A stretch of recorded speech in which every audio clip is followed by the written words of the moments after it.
everybody. It is officially the month of October. I hope everyone has had a great start to their October. I know this is one of my favorite months because I love Halloween, and a lot of my favorite games and shows are very Halloween centered. Gravity Falls, Over the Garden Wall, things like that have those spooky elements that I love so much. In today's video, we're kind of going back to our roots here. So I have quite a few videos planned out for this month. We're going to be going over the Garden Wall, as well as a few other horror games and TV shows that were canceled or changed. But today, we're going to be going over PT, which, as we now all know, is related to the Silent Hill series of games. And this is something that I remember coming out, and I haven't played the real PT. I've only played the Unity Engine remakes on my computer. However, I think that is something that a lot of people, especially my age, have a similar experience with. I mean, I'm sure everyone remembers the videos of Markiplier, Jacksepticeye, PewDiePie playing PT and screaming their heads off because, you know, this was the early 2010s YouTube and it's a much different landscape than it is today. And I'm also partially doing this because a friend of mine is a huge fan of the Silent Hill series, and she had suggested this a few months back. I hadn't really jumped into the behind the scenes of PT before. I just knew it as a game that was a tech demo that was canceled, and it caused a big departure of all these creative talents and whatnot. And I didn't really know much about it until... And so I kind of put it off. I was like, yeah, I'll do that during like October or something. And a few weeks ago, I was writing, I have 2 scripts written, but I was like, oh, I'll do some research on PT. And when I finished the script, I looked at it all and I was like, oh, I love this so much. I want to start off Halloween. I want to start off October with this script. So without further ado, let's get into this breakdown of PT and what happened. PT released on August the 12th, 2014, which feels like a million years ago now. I mean, it's already been 10 years since that game came out, which is absolutely wild to think about. So first, let's start off with the gameplay. Unlike every other Silent Hill game, PT is actually a first-person game, and I know we live in an age where series like Resident Evil have made the jump to first-person, but this is, I believe, before that happened. The gameplay mostly consisted of just walking, and you would basically loop through this same corridor over and over and over and over again. There's not really much to explore. There's a staircase as well as a bathroom, and that's it. You continue to walk through and you have to, you know, sort of keep that loop going. There's also the balcony. And like I said, it just keeps repeating. Some people call it almost a reincarnation because every time, well, most of the time, there's something slightly different. The way that you progress the game is by solving these individual puzzles as you go, by interacting with certain objects, looking in the right place at the right time, and then continuing to walk through. When you successfully complete a puzzle, you're able to walk through and the corridor will be different, and that's how you know you're progressing forward. There's also an antagonist, a sort of specter named Lisa, who is hostile to the player. If she catches you, there's a chance that a jump scare plays and the camera goes horizontal, and then you have to restart that loop. Once you solve the final puzzle, you're finally able to escape, where it plays a short teaser which reveals that PT is a playable test for the next Silent Hill game, Silent Hills. And Norman Reedus was set to star in this project. Now, let's get into what the actual story of the game is beyond its gameplay elements. Now, I will warn you in advance, the story of PT is very, very dark and fairly disturbing. So, discretion is advised for at least this portion of the video. So there's a lot of symbolism, there's a lot of phone calls and weird imagery such as the fetus in the sink, and you know, there's Lisa following you around, and on top of that all the various news articles, photographs, and how they deteriorate throughout the game. Basically, what the consensus seems to be is that your character was struggling mentally due to the fact that he was unemployed and his family was falling on hard economic times. He was being spurred on by the media telling him that it's not his fault, he should blame everyone else. This was spurred on by talk show hosts and the media telling him not to blame himself but to blame others. And this stress kept compounding and compounding onto this guy. And what finally broke him is learning that his wife, Lisa, is pregnant. You find out that Lisa is pregnant by her manager. it's implied that this was not an affair. This was not a traditional affair where she's just cheating on the protagonist. It's implied that because of the main character's economic hardships, that she couldn't afford to lose this job and had to allow her manager to come on to her, which is extremely distressing. This is what causes this character to snap. He kills Lisa, rips out the fetus, and we see it in the tub. And then the character ends up locking the dead body as well as the fetus in the bathroom. And that's why the bathroom really seems to be the epicenter of everything evil and wrong. There's always jump scares when you're peeking through the cracks, and the fetus being in there as well. And it's sort of meant to be that dark little area where this horrible thing that the main character has done is hidden, to contrast the outside hallway where it's all these nice photos of this husband who would never do that. He'd never hurt his family, those kind of things. And so that seems to be what PT at least is telling us through the story. Now, there's no confirmation that this is the story of the main character of Silent Hills. It might have been a story that played out in the background of Silent Hills, something the character of Norman Reedus would come upon throughout the game. So nobody really knows how that would exactly play in, because even on its own, it's like a good short film. It's short, it's sweet, it doesn't show too much. It could have released all on its own and still been very successful. So now we're going to get into the development of this game, and real quick I wanted to start it with a fun fact. We'll kind of circle back to this in a bit. Somebody pointed out that, I don't exactly remember which point onward, but Lisa is always right behind the player. She is always just inches away, always watching you, which from a technical and resources standpoint doesn't make much sense to constantly have her following right behind the character out of sight. You would think that would be like a waste of processing power, but from a story standpoint, it says a lot. It's very powerful in my opinion. Kojima Productions used their game engine, the Fox engine, to develop PT. Hideo Kojima wanted to create this game as a unique way to scare people. He didn't want to release the typical screenshots and trailers for Silent Hills. He wanted players to be really invested in it by actually interacting with the teasers. Hideo Kojima wanted this game to take weeks to complete. He wanted the puzzles to be so complicated or at least so subtle that it would take the average person a while to complete. However, some gamers claim to have beaten it within the first few hours.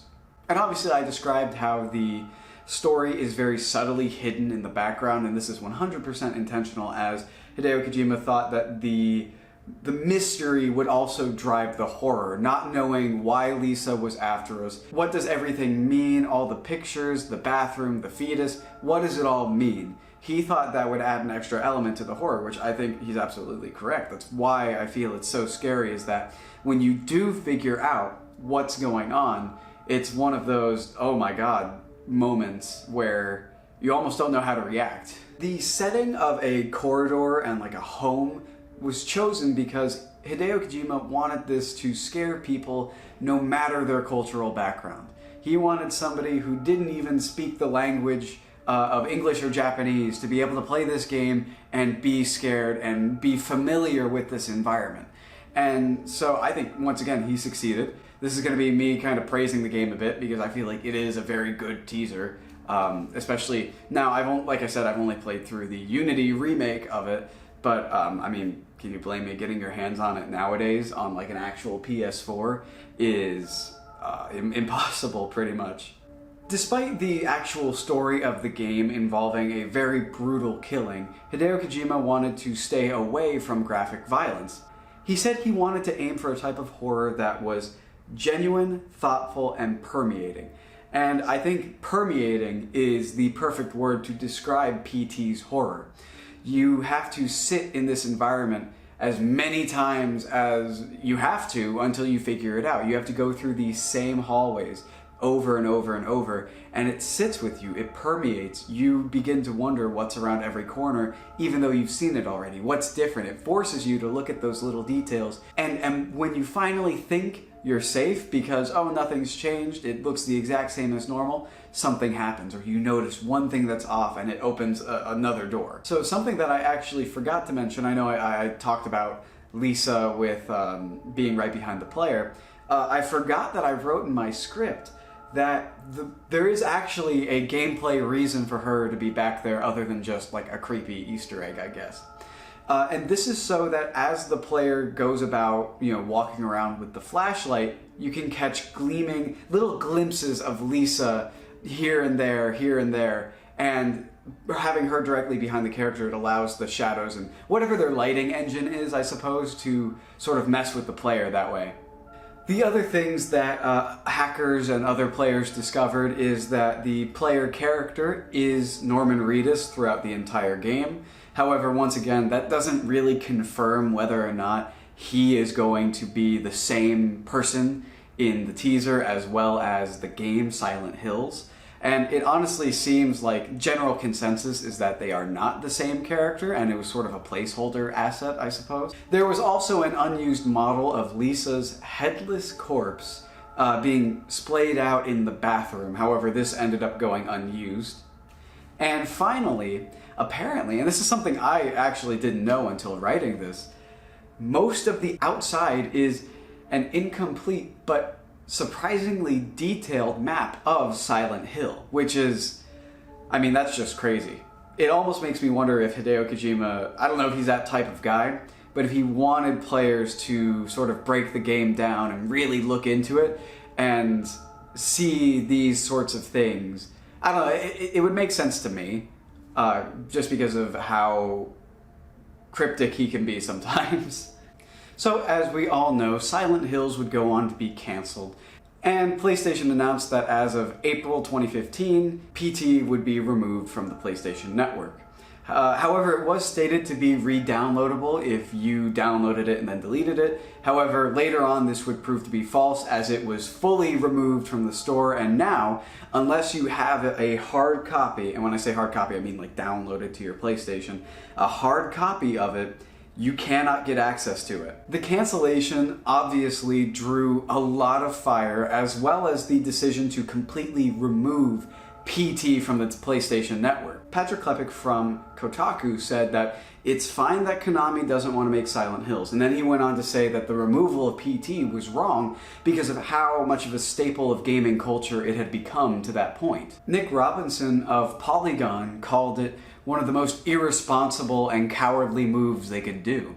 He would then go on to say, with them removing such a popular game, it only really elevated and cemented PT into gaming culture forever. It's always going to be known as the lost playtest for Silent Hills, and it's always going to be a stain on Konami's record for their mishandling of the situation. After its full cancellation and the removal of the demo, PlayStation 4s, with it downloaded, were selling online for upwards of $1,000, which is about as much as an iPhone currently, so is it really that much?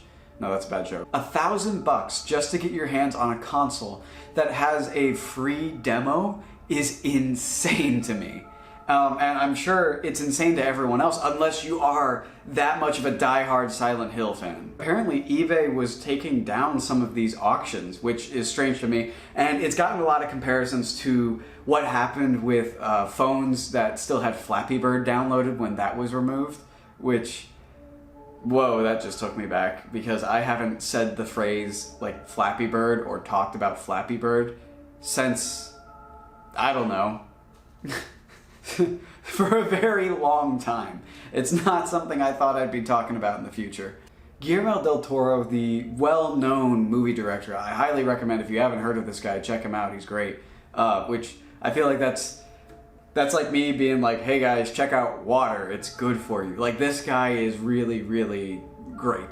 And it's a shame that we never got to see this game with his involvement come to fruition. He was going to be very heavily involved with Silent Hills, and he would go on to talk about PT's cancellation and his ultimate departure from Silent Hills and the cancellation, things like that.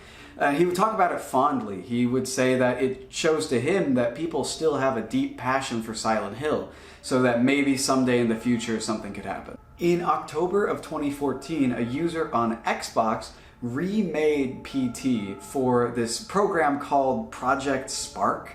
It appears to be like a game development program that was available on Xbox, sort of similar to, I believe it's called Dream on PlayStation 4 and 5, where you can create your own games that way. And I've seen some of the games on there. It's insanely detailed.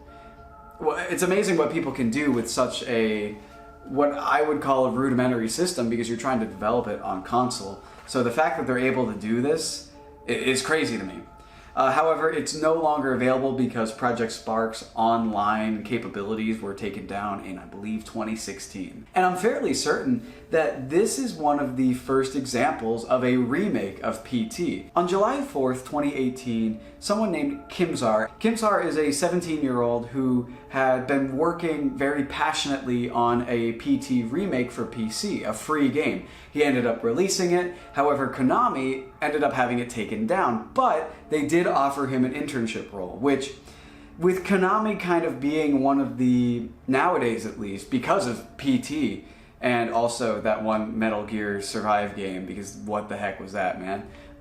They've kind of been viewed as one of the bad guys in the gaming world as of late. Not as bad as a group like EA, for example, but they're not really looked on with the same love and adoration that they used to be way, way back. But all that to say, it is nice that they offered him that internship. However, I mean, you already took down the game. Why would you go after free? Like, this person isn't earning anything from putting out a free version of it, a free remake on computer, so I don't know. But that's the version that I played. Another very dedicated fan ended up making a VR version of the game on Unreal Engine 4. However, this was also taken down because of Konami. And on top of that, final nail in the coffin for anyone who wants to play PT now is that initially you could transfer PT to your PlayStation 5 from your PlayStation 4. Now, though, it's been blocked in future PlayStation updates, which sucks. So now we're going to get into the overall cancellation and what some of the people involved said. And it's very much shrouded in mystery. We don't know what the main story of Silent Hills was. We don't really know the specifics of how the relationship between Hideo Kojima and Konami broke down. Konami fired Kojima a little before the real production of Silent Hills began. He was there for all the pre-pro, all the writing, but right before, a little after PT actually, right before the real production began, something happened there and they ended up firing him.